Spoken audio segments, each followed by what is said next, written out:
Welcome back, Shalligators. Well, there is some news out of Kardashian world.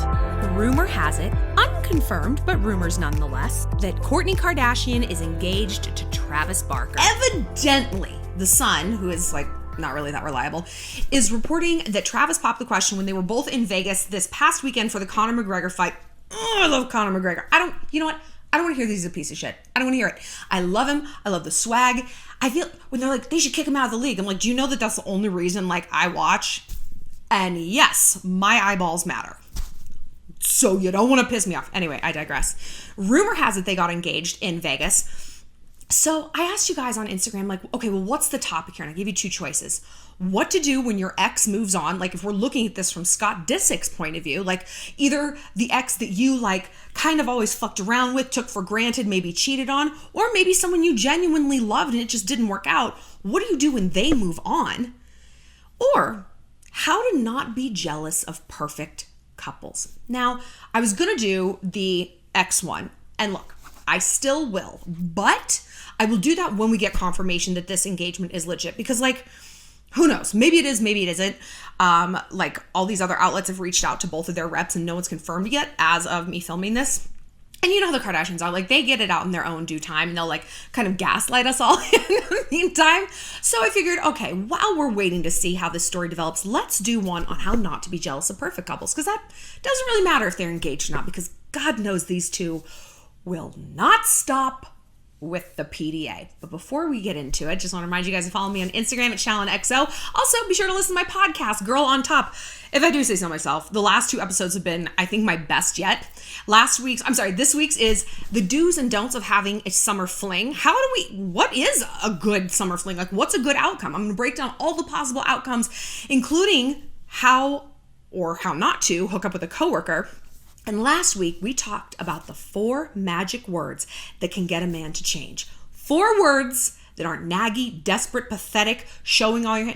They're 4 words of power that will actually create a better relationship. So go ahead and check that out. Every place podcasts are found for free. And a reminder, if you want to chit chat with me, find me on my website at ShallonLester.com. Rumors nonetheless. Question, or if you'd like Kourtney Kardashian is head over to Cameo and ShallonXO over there. You guys like my revenge necklace? Thanks to you guys, it sold out in like 48 hours. Maybe even less, actually. I think we kept like restocking. We just like had a few extra, like ones I was going to buy for my family and friends. I was like, just sell them. It's all right. The girls need them. So we're thinking about a new one to do. Tell me if you would like one that says alpha or ruthless. I'm kind of thinking alpha in like a more block letter and maybe ruthless in cursive. Because then it's like, oh, R, is that Rachel? Oh, doesn't say Rachel. No, bitch, it don't. Okay, let's get into Scott and Courtney. I know I should be happy for them. I mean, I really don't care about him, but he is so weird. Have you ever listened to an interview with him? Do you really care about my music and my video games? Like, he talks like he's 13. He's very strange, and I would not want to be stuck in an ATM vestibule with him. Not at all. Courtney has obviously gone through a lot with Scott Disick, and she's been kind of like low pro about her love life in the past when she was like hooking up with like Justin Bieber. Oh yeah, she like humped and dumped Justin Bieber, believe. And who is that dude? Eunice? Eunice? Is that a name you can scream in bed? Eunice. It's like a great grandmother's name. No, he's hot, but I'm very name based. I'm a word person. If your name is Seth or Bryce, don't even come at me. Don't come at me. It's not happening. It's not happening. Anyway, I know she'd be happy for her, because she's been so like demonstrative with this relationship in ways we've never seen. I mean, they're like Frenching on UFC TV, like at the fights, they're like just wide open mouths. And I feel like Machine Gun Kelly and Megan Fox like are influenced. They're all in this weird twisted, it's not a triangle, it's a rhombus, it's a love rhombus, right? That they're just always together, and they're kind of like weird, like RC Cola versions of each other. And I don't like any of it. They're all just rubbing off on each other. Like, I think the women are having this like post-children. They both are not divorced, but have split up, because Courtney never married Scott. They split up from their long-term loves like a decade plus. Megan Fox split up with Brian Austin Green, her bag man. They both have 3 kids. They're both still really hot. They're in their like mid-30s, early 40s. And they're having not what I'm going to call a midlife crisis. No. I am going to call it a renaissance, a perhaps slutty renaissance, a youthful renaissance. You know what? People are changing their gender. Those women can change their ages if they want to. They can act, if you can act whatever gender you want, and you can, who cares? These people can act whatever age they want. And if you don't think that's the same, you need to take a good hard look in the mirror and stop inventing problems so that you feel so special and let everyone live their lives with the fluidity, since that's a word we're throwing around these days, that you yourself demand from society. You want it received? You better be prepared to give it. Let them live. I'm thrilled to see Megan and what's her name? Courtney. I almost called her Penelope. Weird. Like out there just, they're not being hoes because they're like, they have one partner, but they're just in like, yeah, I mean, just like a crazy wild, and they're having fun and they're posting all these things. But, I just wish Courtney, I don't know. Has she reached a tipping point where we're like, girl, you okay? Like the blinged out vampire fang? Girl, are you managing a Hot Topic now? Where'd you even find that shit? And the Frenching and the photos, the multiple photos where she's jumped into Travis's arms and he's holding her. Courtney, I love you. You have a banging body. This is not your angle. This is not your angle. This is almost nobody's angle. It is definitely not the angle for a short person. I am one myself. I need to look long, lean, stork-like, a human flamingo, right? When I'm like crunched up in the arms of a guy who is also very small. Travis is not a big dude, right? He's not like a linebacker where it's like, oh, if he picks me up, I just look so tiny. It's like, you look like you're gonna like swallow him. It's like a giant sea clam like swallowing up a smaller mollusk. Has there been a tipping point where you're like, cringe? I always say the PDA is like whistling. Did you enjoy that just now? No. Guess what? I enjoyed doing it. PDA is fun for the person doing it. It is hell on earth for anyone in an immediate radius. It's gross. It's awful. Please stop. Can you stop? Stop it. Stop. We all engage in PDA, you know, when we're in that flush of a new relationship and it's all so exciting. And so on one hand, yeah, I want to be like, good for Courtney. She's like getting out there and showing off her love. But then I'm like, this girl is almost never not single though. We might not like see it as demonstratively as this is, but look, she was with Scott for like, what, 11 years, like a long ass time. Then she was with Jeaous. Ugh, that word, Jeaous, I can't. It hurts my ears. And she was like hooking up with a bunch of dudes in between. And now she's with Travis. I'm like, she's actually had a boyfriend like most of her life. I mean, right? So it's interesting to me that this one is so over the top. Like, this is what I would expect from like a chick who's never dated anyone, you know, who especially, or maybe they only dated someone at like 16, because that is kind of how she's acting out this relationship. Like, she's stuck at 16. It's interesting. It's a very like high school, like we just love each other. We're like Frenching, we're wearing matching outfits and Frenching some more, wide open mouths.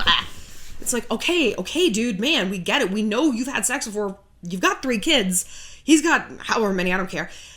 Like, but we cannot deny that when we see two people so over the top in love, I mean, it's enticing. It's jealousy inducing. Not that we want to be with either one of them. I'd rather date her than him. But don't we all want to feel that intensity? I think we as human beings, and this isn't just my thought, this is psychological truths and studies that back this. We have a need for intensity. We want to feel alive. When we feel ultra alive, we get those adrenaline rush. We're on drugs. We're hanging out the sun. We're like having those kind of experiences and crazy sex. We feel almost like we're cheating death itself. We're living a lifeier life, you know, a more intense existence. So it's like, I'm not just living 24 hours in a day. The way I'm living 72 hours in a day. Everything just feels turned up a notch. And so it feels like, yeah, you're cheating mortality itself. So that's an interesting kind of way to reframe jealousy sometimes, when we feel that like I'm so envious of that kind of intensity. Okay, but what's under that? Like, what does that mean? I am very, very susceptible to intensity. I'm, prepare to be shocked, a bit of an intense person. I won't say I'm intense, because people, when they hang out with me, they're like, you're much more low-key in real life. Like, you're much softer, you're just much chiller, and I am, but I have a need to, like, live. Before I moved to New York and became a writer, and certainly before I became a YouTuber, I was going to move to LA and become an actress. Like, that's what I wanted to do. I'm an excellent liar, so I feel like it'd be a great fit. But people are like, ugh, why do you want to be an actress? Well, I was a douche and I wanted to be famous. Don't do it.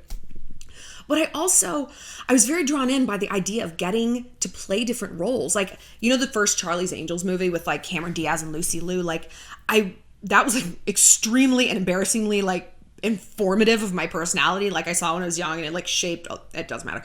But I remember reading, like, the girls took surfing lessons. They all learned how to surf. They took Japanese, or, like, they were speaking different languages. They took all these, like, martial arts classes. And I'm like, fuck, man.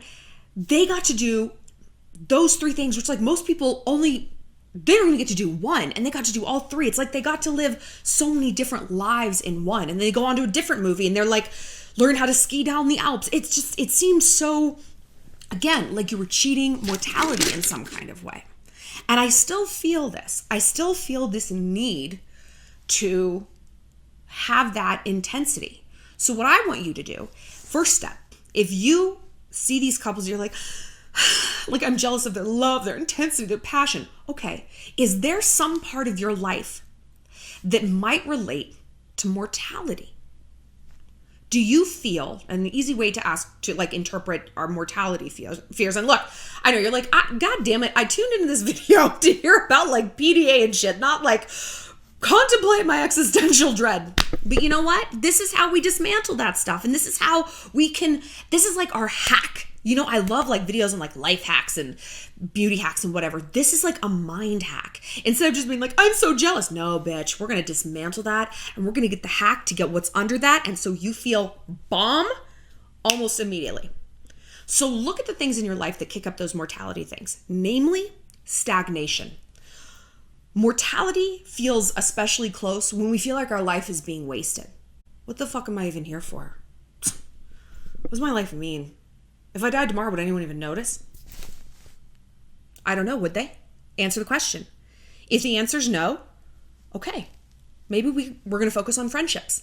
Maybe we're going to focus on volunteering, legacy, goals, career, our fitness, our health, mending relationships, unpacking trauma. When we can look at mortality and that fear, which, again, is kicked up with this feeling of intensity, which is kicked up from jealousy. It's just this whole domino effect, right? And we can get right on down to that. Actually, ameliorating that feeling that, like, one day death is coming for me, and what tales will I have to tell him? Shall I greet him as a friend? Or shall I run? No. We can actually solve that pretty easily by taking action in our own life. There is something that when you look at a couple like, what's his name? Travis and Courtney. I'm going to mix them up with MGK and whatever. It's interchangeable. Go a little further. Sit with that feeling. When I see couples like that, my feeling that it kicks up is youth. Because that's the headiness of youth, right? Just the passion. And I've said before that the difference between children and adults is the lack of understanding consequences. An adult will not get into an elevator and just mash their hand on all the buttons so that they all light up. Because an adult knows, now it's going to take 15 minutes to get to the top of the fucking building. Great job, Gary. A kid does that because they don't know that yet. An adult doesn't eat frosting for dinner, because they know it's going to make them sick. A kid doesn't realize that yet. And when we look at love and people who are in this intense, passionate, jealousy-inducing relationship, we like that, or at least I'm speaking through my own filter. I like that because it takes me back to a time when I didn't understand consequence, or I hadn't fully experienced heartbreak, betrayal, lack of trust, boredom in a relationship. I despise boredom. I absolutely abhor being bored. My entire life orients around stimulation, not in a manic way, although it can go that direction. I can go on like travel binges, party binges, work binges, it's easy. So when I feel that tug of jealousy, it means something else is happening in my life. Maybe I am bored. Maybe my life is routine and all I do is work. Or, hey, all I'm doing is partying and there's no real gravity. There's no balance. It's only sweet. It's only sour, right? Maybe I'm still caught up in an ex and I'm just like sad all the time and I haven't dealt with it and I haven't gotten over it. And I look at these people in love and I'm like, you beautiful fools. You don't even know what's ahead of you and I do. I'm so upset, right? There's something underneath there. And if we can kind of get to that root, we can get good at getting underneath that root. And then when we see these people, it's like, oh, that's cute. I'm jealous. But I'm jealous because I'm a little bored. My life is out of balance. You know what? Okay, I'm going to sign up for that jazz class. I'm going to sign up for the jazz class. And you know what? I'm going to get back on my friends and we're going to plan that trip to Palm Springs. We're going to do it. Okay. Then you don't feel like your life is stagnated and you do not feel the cold hand of death coming for you just yet. It's weird how all of these things interlace, right? But let's say that you're looking at people like that and you're jealous because you just want a goddamn boyfriend. I mean, right? I feel like I should have led with this example and put backloaded the existential but tough shit. I don't know how to edit videos, so here we are. I mean, so much of the time, Freud has this famous saying, sometimes a cigar is just a cigar. Because he was like the king of symbolism. And it's like things were either vaginal or penisy. And there was like nothing in between. But he's like, man, I don't know, man. Sometimes you have a dream about cigars and they're just about cigars. So sometimes your envy about a couple being in love is just envy about a couple being in love because you want that. You want to feel that passion. You want to feel alive. Okay, maybe that relates to the mortality thing. You want someone who inspires you to look so goofy. I want someone who I'm just so ballistic about. I'm posting the unflattering French kissing photos. I don't fucking care. I don't care. I want someone who takes me out of my own neuroses sometimes. Where it's like, oh, this photo and this angle and the filter. What about the filter? And the line, the caption? What should I do? Should I do this caption? It's like, oh my God, can someone save me from myself? Can someone give me something else to focus on besides my own insanity? Someone save me from my own vanity. Give me a feeling that's so overwhelming, it sweeps me away outside of my own life. Well, this can be telling as well. The swept away phenomenon is responsible for the majority of unplanned pregnancies. Yeah, what? Okay. Girl, you know what I'm about to talk about. When we're hooking up, and you should stop and get the condom. You know that you should, but you're just swept away. And this is what we want. And I think women especially want this, especially alpha women. I'm the boss all day. I'm the planner. I'm the alpha. I'm the sword and the motherfucking shield for all my friends and for all of you guys. I've always said, you want me to bitch someone out on Instagram? I'll do it. Don't come for my shalligators. You'll be, You'll be really sorry. But sometimes, there's this Kenny Chesney song, The Woman with You. I just want to be the woman with you. I'm in boss and chairman and, all this stuff. I just want to be the girl. I just want to be the fucking girl, man. I just want to lay my head on your chest and get swept away and have sex with no condoms and just be like, oh, someone else is in charge. I don't know.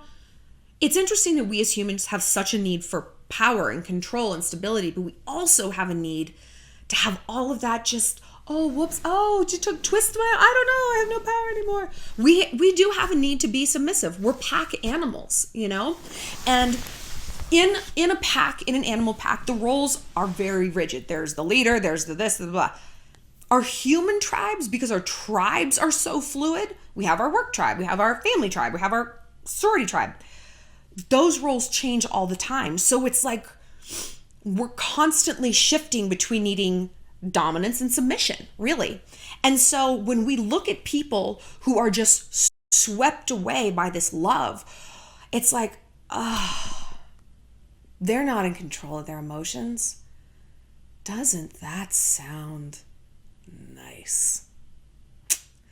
to just have an excuse to just let it all go.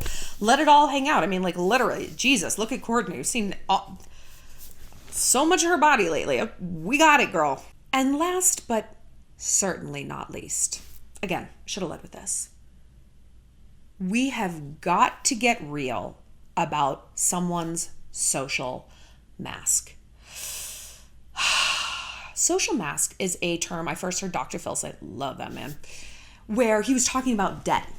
And he's like, when I was a young man and I was in like med school, or I forget what kind of doctor, whatever, some kind of graduate school, he's like, I drove like a hoopty. I drove just a broke down beater that barely ran, but I felt proud of myself because that's what I could afford. And I was being real. I did not have a social mask, but I looked around at all my classmates and, oh, they drove these nice cars and maybe they were hand-me-downs, but they were still a lot nicer and they dressed nice. And well, they were going on trips and they were going to dinners and blah, blah, blah. And he's like, I wasn't doing any of that.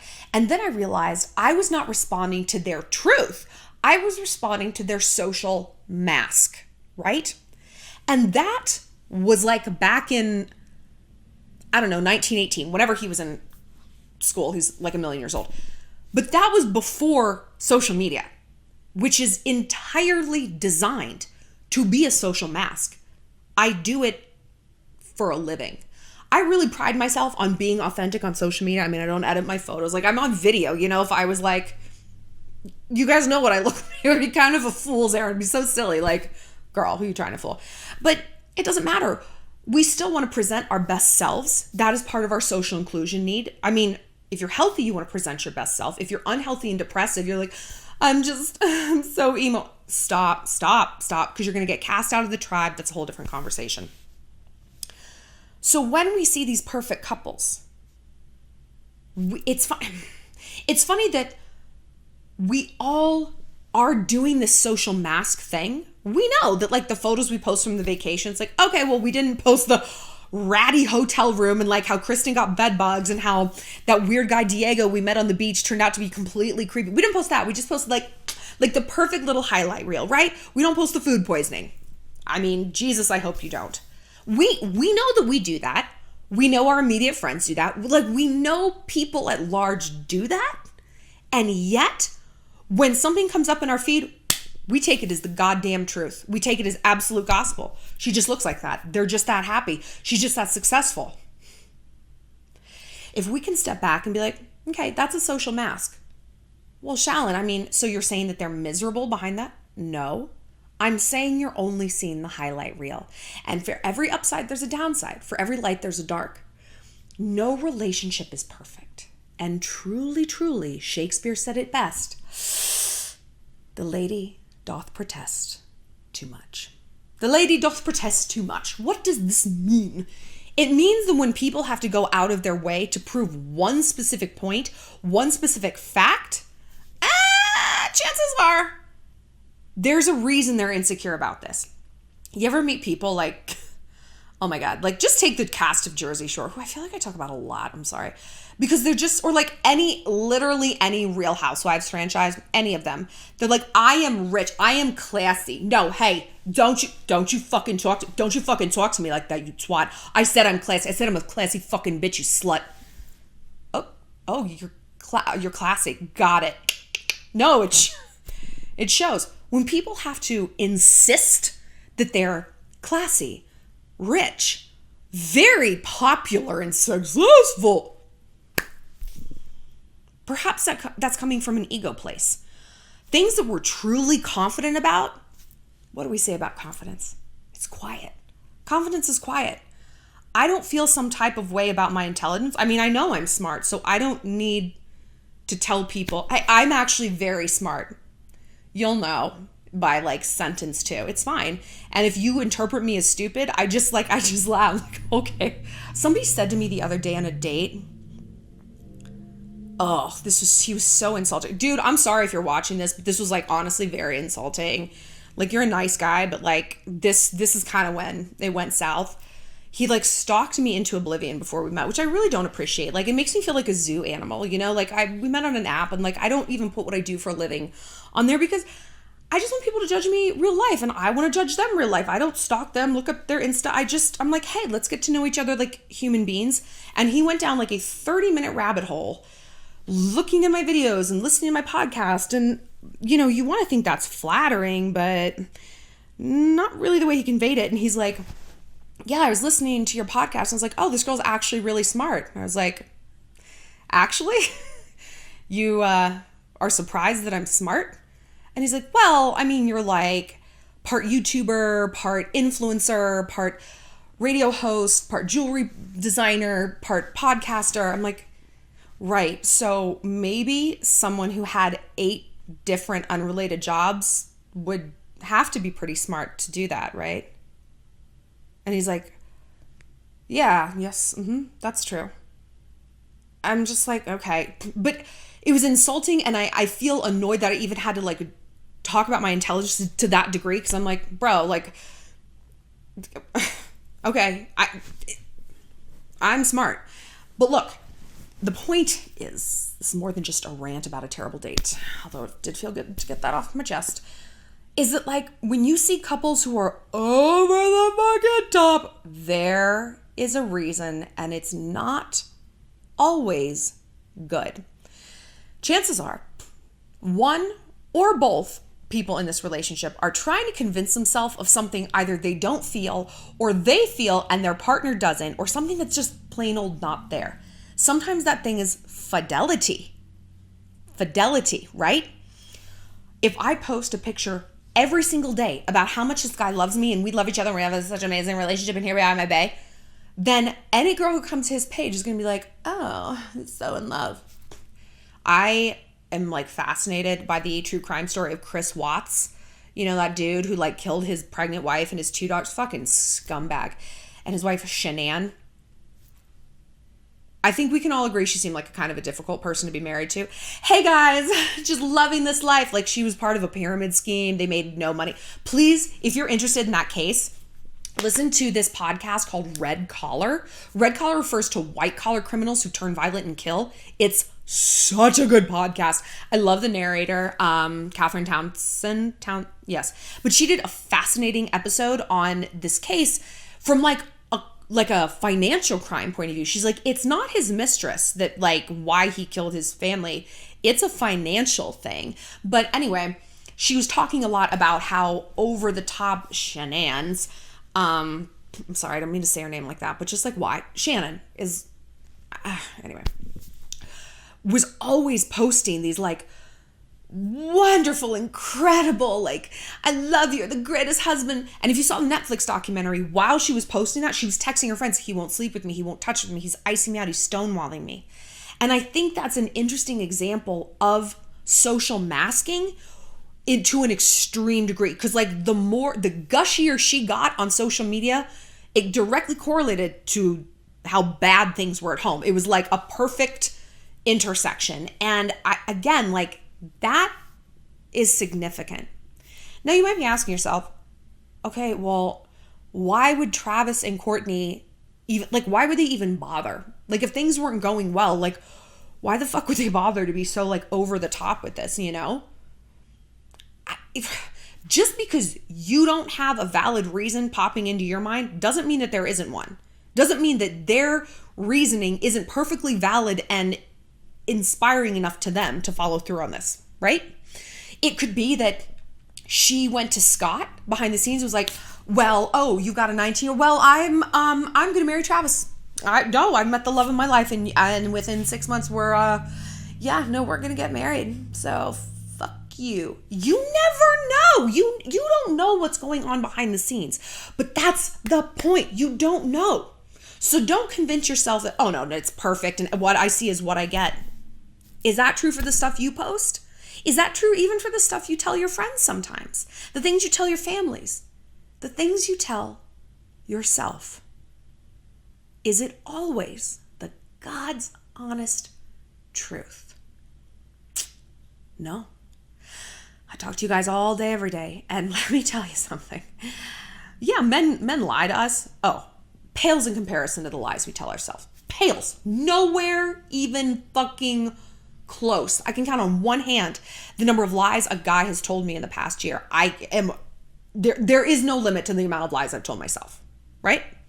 So keep this in mind when you're hook, line, and sinker buying what a celebrity or your friends or that popular girl at school or the hot guy that you like, whatever it might be, with what you're seeing.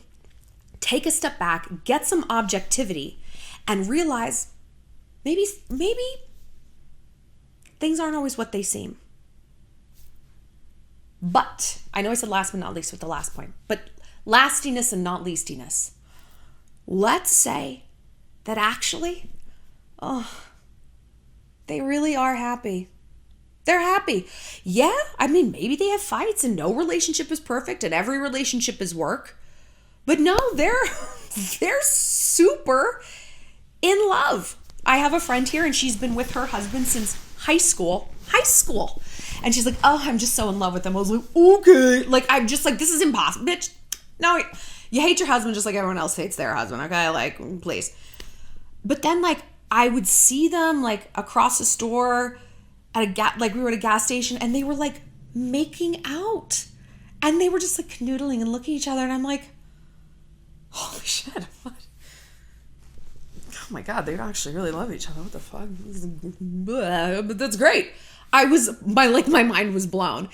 And I think in a way, so we either kind of skew to one direction or the other. We see a happy couple and we're like, oh, it's 100% true, right? To kind of like twist the knife in our own self and I'll never find it, blah, blah, blah. Or sometimes we're like, oh, they're full of shit, so that we can devalue their happiness to devalue our own lack of love in our lives. We're basically cutting them down. We're doing that thing that we do when our ego is wounded called leveling. We either puff ourselves up or we cut the other person down to minimize their achievements, minimize where they're at so that they kind of sink down to our level where our ego's at. Blech. It's not great. So if that's maybe what you're doing, if you're looking at a couple that's like, yeah, they're happy, and you're like, fuck, man, I want that. Okay. If this is a couple you're close enough to, if it's your friend or someone you know, be like, tell me how you guys keep the spark alive. Tell me how you guys look so happy. Do you work out together? Like, do you have this activity that you do? What are your communication skills? Do you have matching or completely opposite love languages? Do you have goals that are the same? You know, I don't believe these are weird questions. I believe these are questions we should ask people. I've started doing something really creepy because I'm trying to get my fitness where it needs to be. When I see girls who have like good bodies, I ask them like, hey, you are in like great shape. Can I just like ask, can I be weird? And like, I lead with, I'm like, can I be weird? And ask like, do you play sports? Do you do a lot of cardio? Do you weights? No one has ever been like, they're like, oh my God, let me tell you what I do. Because it's something they value. It's something they pride themselves on. And it's something they work hard to achieve and maintain. Same with relationships. Happy relationships don't happen by accident. Positive communication, a lasting spark, that shit takes work. So when you ask someone, they're like, I would love to tell you. It's a psychological and communicative truth that people like to feel like experts and they like to be asked questions. Use this to your advantage.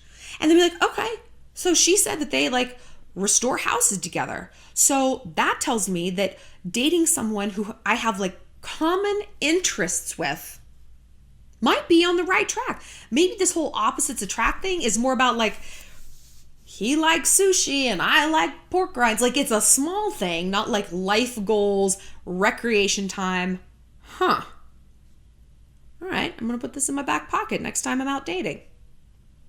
But the bottom line is, someone else's happiness does not mean that you can't have it too. It's not a loaf of bread that's only got so many pieces to be divided, and if they get a big share, well, you're out of luck. There are enough seats at the happiness table for everybody. This is a phrase I have to remind myself of daily, not in terms of love, but honestly in terms of my career. Before I was getting started in YouTube, I was very like, I was very scared about it because I'm like, Jesus, everyone wants to be a YouTuber. The market's so saturated, or so I felt. This was like 3 years ago. And my friend was like, there's enough seats for everyone. There's enough seats at the table for everybody. There is room for you here in the YouTubeverse. You can subscribe to as many channels as you want. It's not like a TV where there's like 7 channels or, something like that. Or there's a TV show that's only going to get picked up. Like, there's room. And I was like, Oh, yeah. There is room enough everywhere for everyone. Again, unless, of course, you're auditioning for American Idol. That's always the exception. There's only so many of those slots. Same with like a seat on Richard Branson's space shuttle, his space plane, something like that. For the most part, though, love, friendship, success, happiness, there's room for you, baby girl. So let them be happy. Learn from them. We've done videos on jealousy before. How to not be jealous of perfect girls.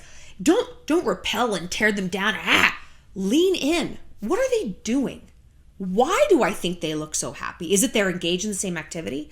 They look like they communicate? What could it be? I want to find out. I want to learn more and gain it for myself. Because what's the other option? We try to break them up? Okay, first of all, good luck. And second of all, that doesn't feed you. That takes it out of their mouth, but it doesn't put it in yours. So with just a few simple pauses, a few moments of introspection, just a few. You don't have to sit there on top of a mountain in Nepal for 6 years and like ruminate. Just pause for a minute and be like, what am I actually feeling here?